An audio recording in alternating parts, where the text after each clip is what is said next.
Hi, welcome to the Grim Tutors, your one-stop shop for all things Magic the Gathering. I'm Oblivion. And I'm Colton, also known as Pez. Today, we're going to be talking about two different kinds of abilities. What are those abilities, my beautiful co-host? We're going to be talking about mana abilities and activated abilities. What? Wow.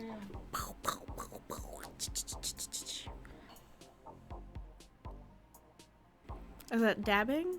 Tapping. Oh, okay. All right. So, to get us in the mood for abilities, we should probably define what an ability is. That makes sense to me. So, according to the comprehensive rules, an ability is a characteristic that some sort of permanent or even you as a player has that can affect the game. Whether that's something that this permanent can do, something that you as a player cannot do. It could be that an ability of one thing prohibits or changes or makes additions to other things. There's lots of different kinds. Could be something entering the battlefield, something leaving the battlefield, you tapping something for mana, all sorts of things. So it seems like there's a whole bunch of different abilities. And there's so many, in fact, that we're going to be talking about abilities into parts, because there's that many.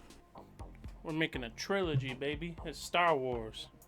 Pew, pew, pew, pew. So probably the easiest ability to understand is going to be a mana ability. So a mana ability is whenever you tap anything for mana. Tapping, of course, is when you turn your permanent to the right to activate it, to draw your resources from it. The biggest examples for activating mana abilities would be, say, tapping your lands for mana, Birds of Paradise, Llanowar Elves, Grim Monolith, Basalt Monolith, Soul Ring.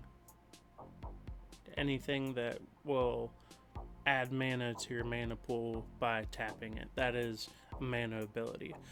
Mana abilities are also things like Mirari's Wake or Zendikar Resurgent or Gauntlet of Power. So it's an ability because when you tap the land for mana, it produces an additional mana. So that's the mana ability of it. So mana abilities are really just as easy as pie. Tapping a permanent for mana and it produces mana. Yeah, that's it. Wow, we did it, boys. Wrap it up. Thanks for watching. So going from mana abilities to activated abilities, there are some activated abilities that happen just by tapping the permanent. So moving it sideways is making that activation for it to do whatever it says that it does. Other times you have to pay mana into activating the ability of said creature and or permanent. Sometimes you have to do both. You have to pay and tap it. It's true. Even some activated abilities might come from the graveyard or even your hand. The first one that we're going to talk about is Adapt. So Adapt is where there's like Adapt and then a number, which is any natural number. So if a creature doesn't have any +1/+1 counters on it, you can pay the Adapt cost, whatever that may be, to put that number of +1/+1 counters on that creature. So what you're saying is, say it's 4 mana Adapt 2. I pay 4 mana and I put 2 +1/+1 counters on my creature. That's how I read it. That's incredible. The next ability on our list is Aura Swap. Aura Swap is you can pay the cost on the card that has Aura Swap with another aura enchantment that's in your hand. It doesn't have to have Aura Swap. So you can pay aura swap and swap in your Eldrazi conscriptions and just whack someone. The thing that has aura swap is an aura itself, right? That's already attached to something? It's already an enchantment. The enchantment just has aura swap. So you can put an enchantment aura on something, and if it has aura swap, you can decide to replace it with something in your hand. Right. Kind of like a fun way that you can cheat on mana kind of thing. The next ability on our list is Boast. What's Boast? So Boast is an ability where after you attack with a creature, this can happen either during or after combat, you can pay mana for it to get something. So whatever its Boast ability is, it can have the mana cost paid and it receives that ability, but you have to attack with the creature in order for you to be able to use it. Oh, it's that like that one guy that you played in Tesa for a while. That he had Boast. It was like a black and 2 colorless, and you could go search your library for a card, put it in your hand. Oh, Varagoth Bloodsky Sire. I didn't know what Boast meant, though. I thought that was just the thing that he could do. He's just like boasting and bragging. I guess. He was just a big guy, so I thought he did that. So with that particular creature, after it attacked, I could then pay 2 colorless and a black to go and search my library for, I think it's a card. I don't know. It'll be on the screen. And then we have Crew. Crew. So crewing has to do with vehicles, which are oddly enough a creature type in Magic the Gathering. Pretty recent creature type. Came out in Kaladesh. I don't know when that was, but it sounds like it was recent. 2018? Perhaps? So if I remember correctly, crewing, they're artifacts, but to make them a creature so they can attack, you have to like put people or crew members into the vehicle. Right, so you have to metaphorically put a driver in your driver's seat. That's goofy. You gotta Dale your... With crewing, if a vehicle has, let's say, crew 3, that means that you have to tap a creature whose power is 3 or greater in order to turn your car into a car. Or you could have 3 1/1 creatures and they all pile in the car like they're going to the mall. Oh, yeah, that's true. Get in, losers. We're going shopping. Get in, losers. We're going boating. So your car or your boat or your ship. Smuggler's copter. Sky Council's flagship. Parhelion. It's like a giant flying anvil in the sky where the angels live on Ravnica. Sure, yeah. It's just, yeah, it's wild out there in the streets. So you cast your vehicle and it sits on the battlefield like a car on cinder blocks. Just in the junkyard. Just in the junkyard. And to make it work, you have to tap a creature or a number of creatures whose power equals or is greater than the crew amount on the vehicle in order for your car to be able to beep beep go vroom. Vroom indeed. Once you crew your vehicle, which saying it just sounds so silly, but once you crew your vehicle is now a creature and can attack. And then once it attacks, it goes back to being a vehicle in the junkyard and those creatures are tapped. Mm-hmm. You got to put the wheels on it every turn. Yep. And then take them off once you're done. So you put the wheels on, you drive into your opponent's face. And then your car falls apart. And then your car falls apart. It's very shoddy craftsmanship, really. The next thing is cycling. So when talking about cycling, remember, we're not talking about bicycling or unicycling. Tricycling? Is there such thing as a quad cycle? Wouldn't that just be a car? I don't know, because you're not really cycling. I don't know what the definition of actual cycling is. Anyways, cycling is an ability on the card where it'll tell you, say, let's take Lonely Sandbar for an example. He's a lonely sandbar, just chilling out in the ocean. It is a land that comes into play tapped, adds 1 blue to your mana pool. But at the bottom in parentheses it says, you may cycle this card by paying 1 blue mana. If you do, discard this card, draw a card. So could you play the land and use it and then cycle it? No, you have to cycle from your hand. Okay, so cycling is basically just like you have a card in your hand, maybe you don't need it, maybe you don't want it, you could pay to cycle it and just pay to discard it and draw another one. Right, say you already have enough lands or whatever, and you draw said Lonely Sandbar, and you're like, man, I really wish this was something else. Well, today is your lucky day. You can pay that 1 blue mana, chuck that bad boy in your graveyard, and draw you a brand new spanking car. The next one sounds creepy and weird, so I'm into it. It's called Embalming.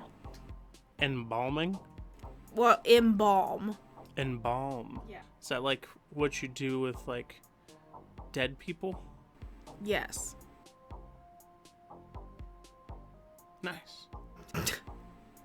So if a card has Embalm, let's say it says Embalm 1 and a white, you can pay the 1 and the white when the card's in your graveyard, and that will make a token copy of the card that's in the graveyard, except it's a white zombie, and you can embalm only as a sorcery, which means you can only do it on your turn and not during combat.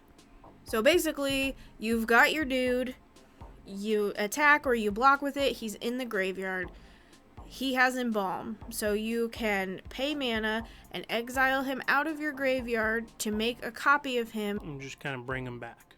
Yeah, it's real Evanescence hours. So the next one that we're going to be talking about is called Encore. Encore. You ever been to a show where they've had an encore? I think so. I bet it wasn't this kind. Probably not. So Encore is basically the exact same thing as Embalm, except you make a creature token copy for all of your opponents, and that creature attacks your opponents if it is able to, and you sacrifice it at the beginning of your next end step. So it doesn't get to stick around. You still pay the cost of it in your graveyard, and you get a bubby out of the graveyard. Okay, so let's say we're playing a commander pod, and it's me and 3 of my homies. If I encore a creature, that means that I'm going to make 3 new homies, and one's going to attack Tom, and one attacks Jerry, and one attacks Bob, right? Because you make them and they have to... You make one for each opponent, and then they attack that opponent, right? Right. So you make one for each opponent, and that creature has to attack that opponent. Well, that sounds fun. Sounds fun. The next one we're going to be talking about is fan favorite. A fan favorite. If you're a true fan of Magic the Gathering, you probably sure have done this ability with some shoes. Ooh, I think I know what it is. It's equipping. So equipping is a cost that you pay to be able to equip or put on the equipment to the creature. So, say your Lightning Greaves. These boots were made for walking. So I'm going to put them on my creature, and now my creature has Shroud and Haste. And isn't the equip cost on that 2 or 0? 0. 0. So it costs nothing. Costs nothing. You can just slap them boots on there.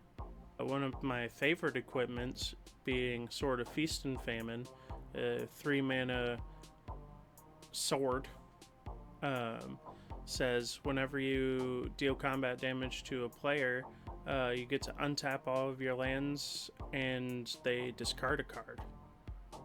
And its equipped cost is 3. So, equipping, you're giving it boots. You're giving it a hat, little spurs. Now a creature needs a hat, needs a hat, needs a hat.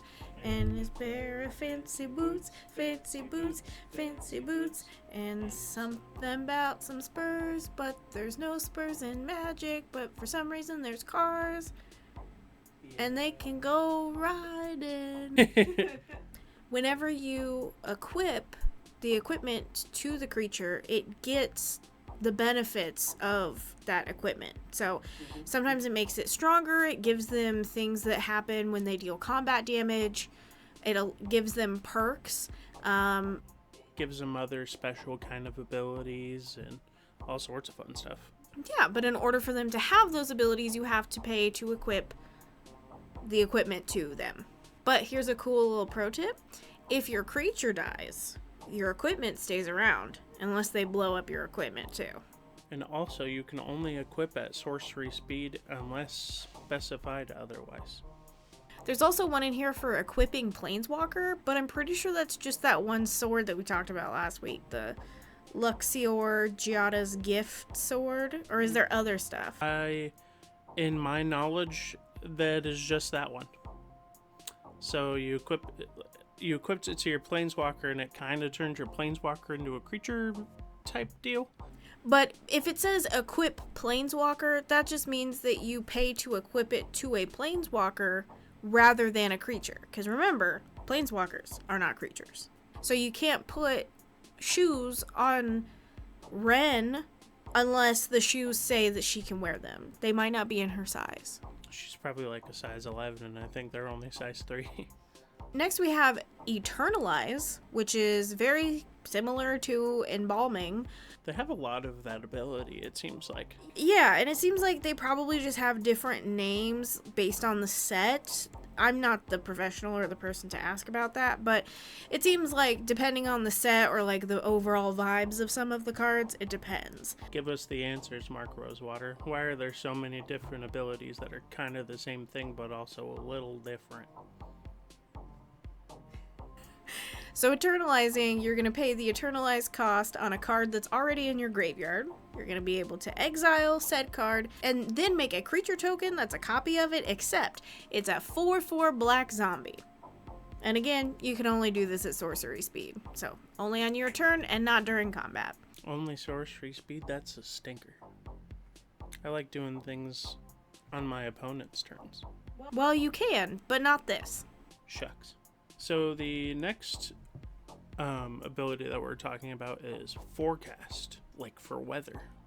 Oh, so like Avon Mind Sensor is a meteorologist?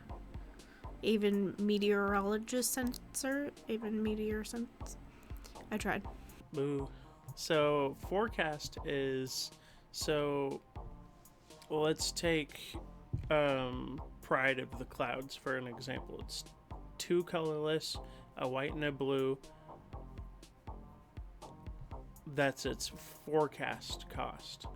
Forecast you can only pay in the upkeep after your untap step. So Pride of the Clouds forecast ability is you reveal it from your hand, and you get to put a 1/1 white blue bird creature token with flying into play. So forecast is just like little stipulations on cards that you can do in your upkeep. They're usually powered down versions of what the cards already actually do. So you have a card in your hand that has forecast. During your upkeep, you can pay the forecast cost for it to do the forecast thing, like making a bird or whatever. But the card's still in your hand, so you can still cast it later, but it stays in your hand and you can only do it on your upkeep. I don't know, man. I just work here. Pretty much. So the next ability that we're going to be talking about is Level Up. Level Up is an ability that you can pay whatever mana the level up cost is, and you can level up your creature. And the further you level up your creature, the better your creature gets, the more abilities it gets, the stronger it gets. Does the creature start... So you have to pay to cast it. Does it start at level 1? It starts at level 0. You have to pay to get to however many levels is on it. Usually I think they only go to 3. You pay to cast it, and it's at level 0.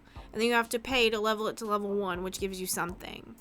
And then pay to level it to level 2, which is something. It'll give you more something. And then you gotta pay to get it to level 3, and then it'll be maxed out beefcake. But it starts out at 0, and that seems like kind of a ripoff. It is a little bit. It's not bad, especially in stalled out board states, and you're not really doing anything else with your mana. So it's just kind of nice to have a little what is called a mana sink on your battlefields, because you sink your mana into that one thing so it can get bigger.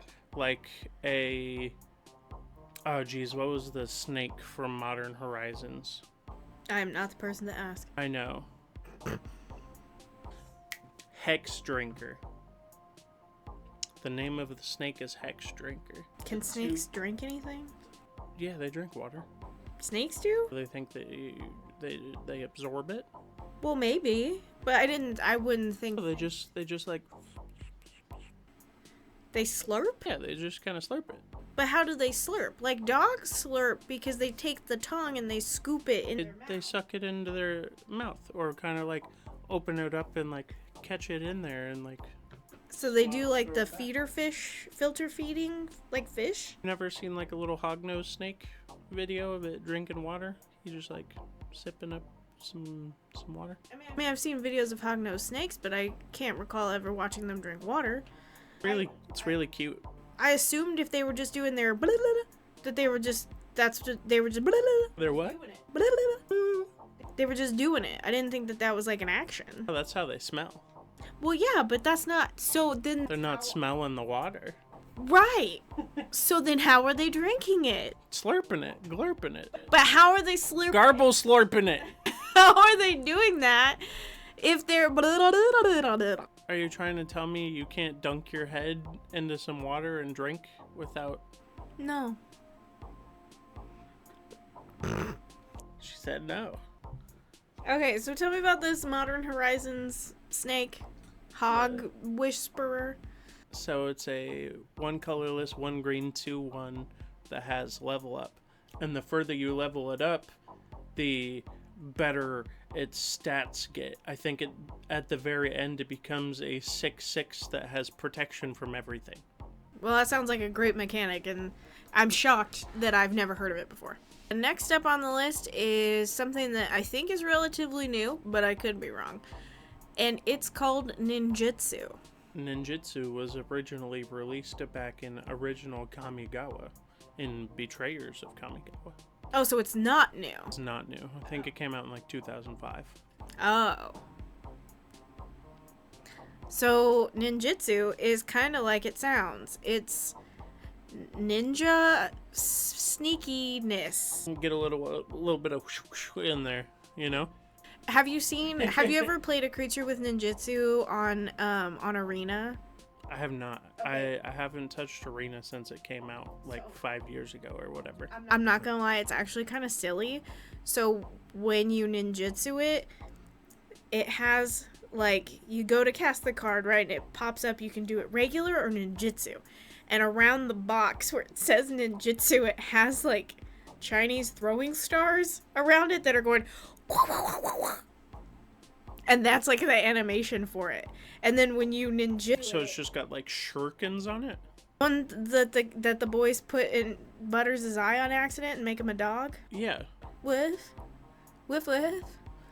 Yeah, those. And it just goes, and then when you do it, it makes a sound, it goes and it like takes the creature and it do a flip and it do a barrel roll. yeah. And then your other one goes back into your hand. Well, that's a lot more exciting than it is in real life. So the way ninjutsu works is, say you have a ninja of the deep hours in your hand, and you have a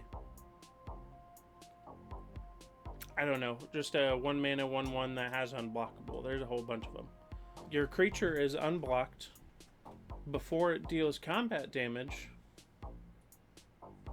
You pay the ninjutsu cost of your Ninja of the Deep Hours, and you get to exchange the 2 creatures out. So instead of attacking with your 1/2, I think that creature is, you get to attack with your 2/2, and then you get to draw a card. Because that's what he does. His ninjutsu ability. So really, all that there is to ninjutsu is you have to have a card in your hand with ninjutsu, and it gives you a cost.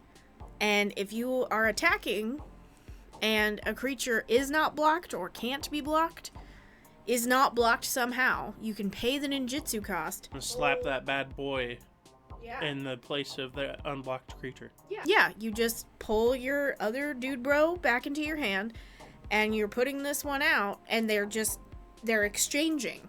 And a lot of the creatures that have ninjutsu, or not even necessarily when you ninjutsu them, but it just says like when it deals damage, you can do X, Y, and Z. Like you get to draw a card, or kill a creature, make a treasure, steal cards from your opponent's library. So it's just a real sneaky deaky kind of thing. Our next ability is Outlast, and this one seems simple enough. You pay the Outlast cost, you tap the creature, and you put a 1/1 counter on it. But you can only do it at sorcery speed. That is about as simple as it gets, really. So you're saying my creature has 1 green, Outlast 1. I pay 1 green, tap the creature, and I get to put a +1/+1 counter on it. Yep. Incredible. Sounds great. Outstanding. Outlast is also kind of similar to our next ability, which is called Reinforce. So Reinforce is kind of like Outlast, kind of like cycling. It's a little bit of a combo of both. You pay the Reinforce cost with the card that has Reinforced in your hand. You pay the cost, and you discard the card, and you can put that many +1/+1 counters on a target creature. Can you do it at instant speed? It doesn't say. It doesn't say. The next activated ability we're going to be talking about here on the Grim Tutors podcast is Scavenge. Like digging through trash? Like a raccoon? Digging. Little King Trash Mouth? Yeah. Little King Trash Mouth trying to get your pudding cups. Big baby pudding snatcher. Big Linda's throwing pudding cups at. So Scavenge is, I think it's Ripjaw Raptor. Its Scavenge cost is 2 colorless, 2 green. And you exile a card. You exile the Ripjaw Raptor from your graveyard, and you get to put +1/+1 counters equal to that creature's power on a different creature. It's a way to use your dead creatures to buff up your alive creatures. Okay, so this is not one that you're doing with the card in your hand, you're doing it with the card in your graveyard. Right. So your Ripjaw Raptor did the big RIP. Yeah, so dead. So dead. Meteor storm came, wiped him out. And so you're going to pay the cost, exile the card, so you just could put 3 +1/+1 counters on another creature. That seems pretty sick. Yeah, it's pretty alright. Yeah. Just one of those nice late game effects, stale board state kind of things. It's like, oh, we all have kind of the same creature powers, but I'm gonna exile my dinosaur from my graveyard and make my guy a little bigger than yours, and I'm gonna give you a little kiss. Can you do it at sorcery speed or instant speed? It is only sorcery speed. So you gotta be kind of prepared for that. I hope that the next time someone does a scavenge, that they say in memoriam, and then put the counters on, because I think that would be funny. Or do like what they do at church when you take communion. Do this in remembrance of me. So I put a little tiny cracker in a little container of juice on my creature. Yeah, and then it makes to represent the 1/1 counters. Yeah, and then it makes it bigger, and it goes broop, broop, broop, and it just gets big. Like Mario. Yeah. Boop, boop. Yeah. Broop, broop, broop. Wow, wow, wow. Yeah, I was gonna say what happens when it gets hit. Does it? Yes. He gets small. Yeah. The little 0-1 little guy. Can't break rocks anymore. Head's not strong enough. It's his fist, actually. It looks like his head, and you know it. Yeah, when he jumps, his little pixelated fist is on the top of his hat, and it hits the brick. Well, yeah, but when he's small, It's still his fist. fine. Our next ability is Transfigure, which seems really cool. I've never seen it before, but it sounds kind of cool. So you pay the Transfigure cost, and you sacrifice the permanent that has Transfigure. And then you can go and search your library for a creature card with the same mana value as that one. Put it onto the battlefield, and then shuffle. It is a very interesting mechanic. Yeah. So you've got your thing that's got a colorless and 2 pips of a color, and you pay the Transfigure cost, and then you just kill it and then go and get something for 3. That's fantastic. Yeah. Can you do it at instant speed? You can only do it at sorcery speed. Transfigure is also, again, very similar. We're a lot of similarities up in this Heezy to the next ability, which is Transmute. So for Transmute, you pay the Transmute cost, you discard the card that has Transmute, and you go search your library for a card that has equal mana value to the Transmute cost. So it's like cycling, but instead of drawing a card, you're searching for something. Right, and it might be a little more expensive than some of the cards that you're cycling. So if I have something that's an equivalent mana value of 3, I can pay the Transmute cost, discard it, and then go and find something that I need or want that also costs 3 mana. Exactly. That seems pretty cool. It's just another way to get more utilization out of your cards. So our very last activated ability is going to be Unearth, which is one that I enjoy a whole lot. Your friend was once alive, and now he is dead. And so you're going to pay the Unearth cost to bring him back from the dead and put him from the graveyard onto the battlefield, and give it haste so it can immediately go and run up on homies. Then you would, whenever it dies, you don't put it back in the graveyard, you exile it, so you can only do it once. And you can only do it at sorcery speed. Unearth is a very fun mechanic. I enjoy it a lot. It sees a lot of play in a lot of the things that I do because I only have one deck that doesn't run black. I like the mechanic a lot for the fact that you can play your creature, it can go to the graveyard, you can unearth it, kind of thing, you know. You could also be doing like some self-mill kind of activities, and then you can still play those creatures from your graveyard. Just lots of fun, fancy stuff. I'm really glad that we decided to break up abilities into multiple episodes because This episode would have been a doozy. a big boy. Too much information for one video, I think. I agree. So this was the first part, and we will be continuing on with triggered and static abilities in the coming weeks. We can't wait to talk to you about it. Thanks so much for watching. We truly do appreciate it. We appreciate it a lot. Thank you. You can check out our Patreon, which is patreon.com/thegrimtutors, if you'd like to support us. You can go check us out at Twitter, Instagram, YouTube, TikTok, all them socials. No Facebook. At Grim Tutors MTG. At Grim Tutors MTG. Thanks for watching. We'll see you next time. Bye-bye.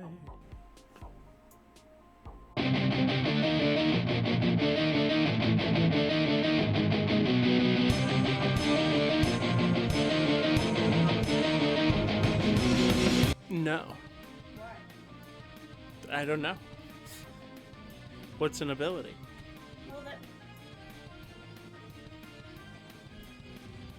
Who are abilities?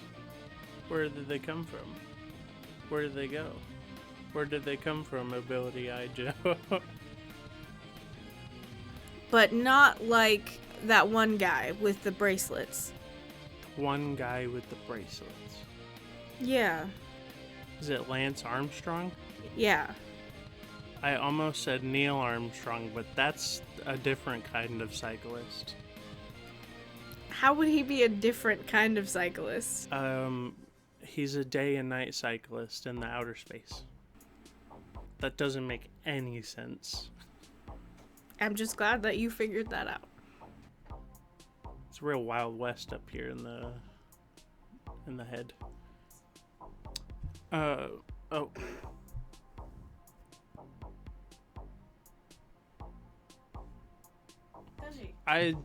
We're trying to do something here, son.